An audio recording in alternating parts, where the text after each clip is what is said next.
आज हनुमान जयंती है। मंदिर मंदिर में हनुमान चालीसा का पाठ पढ़ा जा रहा है, लेकिन साथ ही एक सियासत और लहलहा रही है। अजान बनाम जय हनुमान की।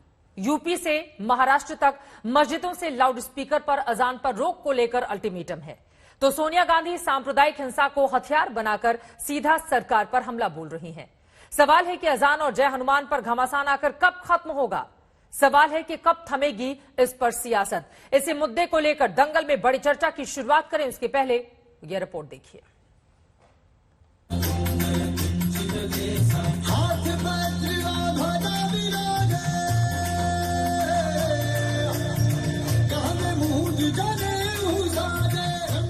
आज का दिन हनुमान भक्तों के लिए सबसे बड़ी तारीख है।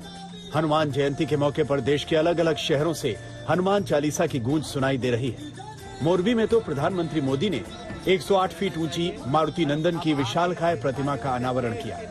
हनुमान शक्ति और भक्ति के प्रतीक हैं, लेकिन एक और शक्ति का भी प्रदर्शन हो रहा है, जहां सियासत की ध्वजा लहरा रही है, उत्तर प्रदेश से महाराष्ट्र तक। अजान बनाम हनुमान चालीसा की सियासत पर सबसे बड़ा घमासान छिड़ा है महाराष्ट्र में, जहां राज ठाकरे ने 3 मई तक मस्जिदों से लाउड स्पीकर हटाने का अल्टीमेटम दिया है।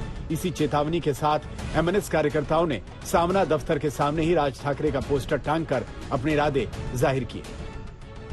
राजनीतिक गर्मी तब और बढ़ गई जब अमरावती की सांसद नवनीत राणा ने मातोश्री के सामने हनुमान चालीसा पढ़ने की चुनौती दे दी। आज तक जो पॉलिटिक्स उन्होंने की वो इन लोगों के भरोसे की। आज वो विचारधारा वो मातोश्री में जीवंत है कि नहीं, बस इतना ही मैंने कहा। उसमें मुर्दाबाद लगाने की कोई आवश्यकता नहीं। और शिव सैनिकों को मेरा निवेदन रहेगा, विनंती रहेगी, मुर्दाबाद लगाने से अच्छा 4 कदम मातोश्री के अंदर जाइए और अपने मुख्यमंत्री को याद दिलाइए जिस विचारधारा से आज तक वो राजकारण की रोटियां खा रहे हैं। उस राजकारण को याद करते हुए मातोश्री में आज जर हनुमान चालीसा किया तो 10 मिनट अगर भगवान का नाम स्मरण किया तो मुझे लगता है कहीं ना कहीं 7.5 मेरे महाराष्ट्र की जा सकती है। इधर नवनीत राणा ने ऐलान किया तो उधर मातोश्री के बाहर शिव सैनिकों का जमावड़ा लग गया, इस नारे के साथ कि उद्धव ठाकरे आगे बढ़ो, हम तुम्हारे साथ हैं। नवनीत राणा की चुनौती का जवाब शिव सैनिकों की भीड़ दे रही है। एक ऐसे आज की जो हनुमान जयंती है उसकी बातें और मनसे को लेकर उसकी बातें इसलिए भी हो रही हैं क्योंकि लाउड स्पीकर का मुद्दा है वो आज के दिन में छाया हुआ है। सरकार काफी हमला बोल रही है, वॉर ऑफ वर्ड्स जो कहा जाता है वो काफी चल रहा है। आपके लिए कहा जाता है ना, पीस डिस्टर्ब करने की कोशिश कर रहे हैं, क्या कहना चाहिए आप? मुझे लगता है सरकार को इस बात पे कंसंट्रेट करना चाहिए कि 2005 का सुप्रीम कोर्ट का क्या डिसीजन है, मुंबई पुलिस एक्ट की क्या प्रोविजन है और उसको लागू करना ये सरकार का कर्तव्य है।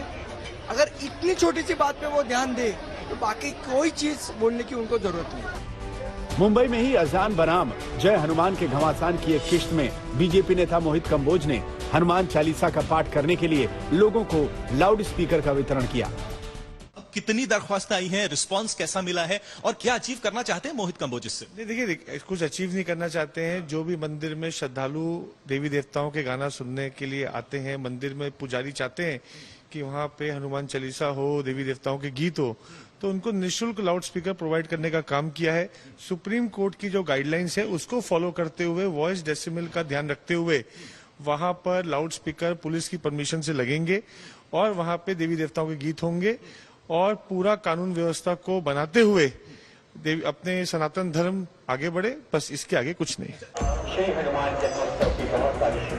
यूपी के अलीगढ़ में हिंदू संगठनों ने 21 सार्वजनिक चौराहों पर हनुमान चालीसा के लिए लाउड स्पीकर की तैनाती की है। दलील है कि जब अजान की आवाज तेज है तो हनुमान चालीसा की गूंज कम क्यों?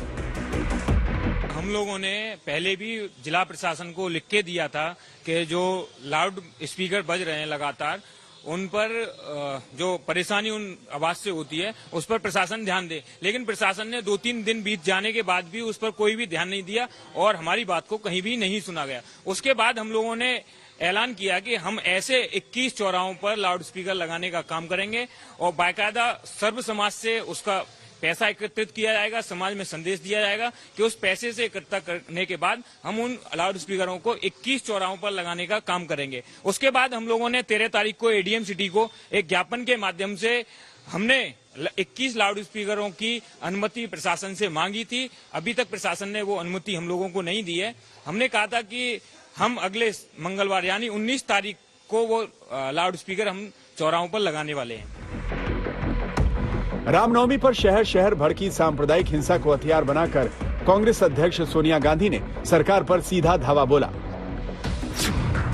सत्तारूढ़ पार्टी साफ तौर पर चाहती है कि भारत के लोग ऐसा मान लें कि स्थायी तौर पर ध्रुवीकरण की स्थिति उनके हित में है, वो चाहे पहनावा हो, खान पान, धार्मिक आस्था, त्योहार या भाषा।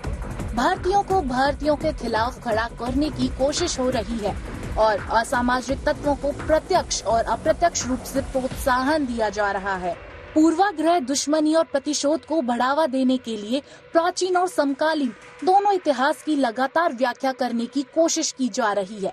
कड़वी सच्चाई ये है कि इस सत्तारूढ़ व्यवस्था में जिन विविधताओं ने सदियों से हमारे समाज को परिभाषित और समृद्ध किया है, उसमें बदलाव कर हमें बांटने की कोशिश हो रही है।